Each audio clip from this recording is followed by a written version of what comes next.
ভাইয়া অসুস্থ তাই আব্বু ভাইয়ার জন্য টক দই আনছে। আম্মু আবার বইলা দিছিল টক দই আনতে। তো ভাই টক দই খাওয়াতে হবে, এই রোগের জন্য টক দই খাওয়ালে ভালো। তাই ভাইয়া তো পুরো পাগল হয়ে গেছে, মানে অনেক খুশি হয়েছে ভাইয়া। অনেক দিন ধরে ভাইয়া টক দই খাইতে চাইতেছিল, তাই ভাইয়ার আশাটা পূরণ হয়েছে। তো এখন আমি খুলে দেখি কেমন। ও বাবা ঠান্ডা ঠান্ডা খেয়ে দেখি কেমন। এই সেট টিকা দিও আমার।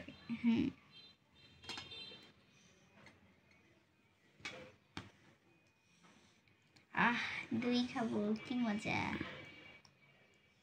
তুমি বেশি করে খাও। বুঝি ওইখান থেকে কাটতে হবে।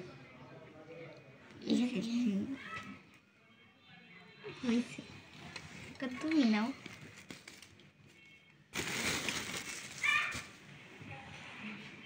ও বাবা ঠান্ডা ঠান্ডা ঠান্ডা।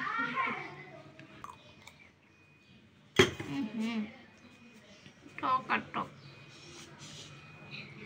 টক খাওয়া যায় না, টক দিয়ে খাইতে ভালো লাগে। টক দই খাইতে হবে রোগের জন্য, এই রোগের জন্য টক দই খেতে হয়।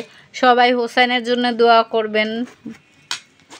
হোসাইন অনেক অসুস্থ আজকে কতদিন ধরে, এইগুলার জন্য ব্যথায় জ্বর উঠে গেছে। মরিয়ম ভাইয়াকে খাওয়াই দাও। টকের দিতে মুখে দিতে পারি না। তোমাকে খেতে হবে, তোমাকে খেতে হবে, আমার খাওয়া। ঠান্ডা ঠান্ডা টক টক খেতে হয়, নাইলে শরীর সুস্থ। আল্লাহ বাঁচাইছেন আমাকে।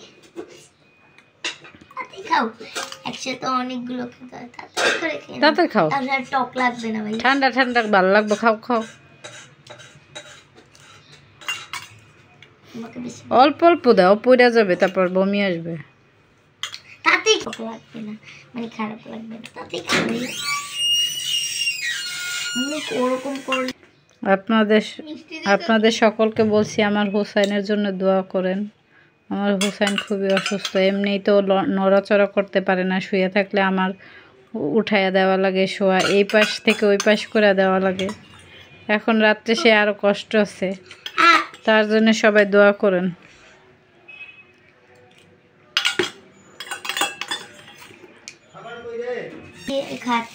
চিনি দিয়ে খাচ্ছি কারণ টক টক লাগতেছিল, তাই ভাইয়ার জন্য আনছে, কিন্তু আমারও অনেক খেতে ইচ্ছে করতে। আমার ভাইয়া এখন ভাত খাইতেছে, ভাত খাওয়া ওইটা ওষুধ খাবে আর কি। ওই যে কি যেন হয়েছে, মানে গোটার মতন হয়েছে, তাই আমার ভাইয়ার ওষুধ খাওয়া লাগবে। তো ভাতটা খাওয়া শেষেই আমার ভাইয়া ওষুধ খাবে। এই যে এখন ভাইয়াকে ওষুধ খাওয়াবে।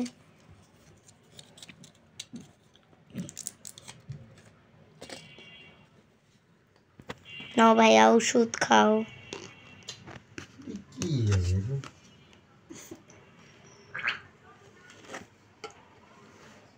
মশার কিছু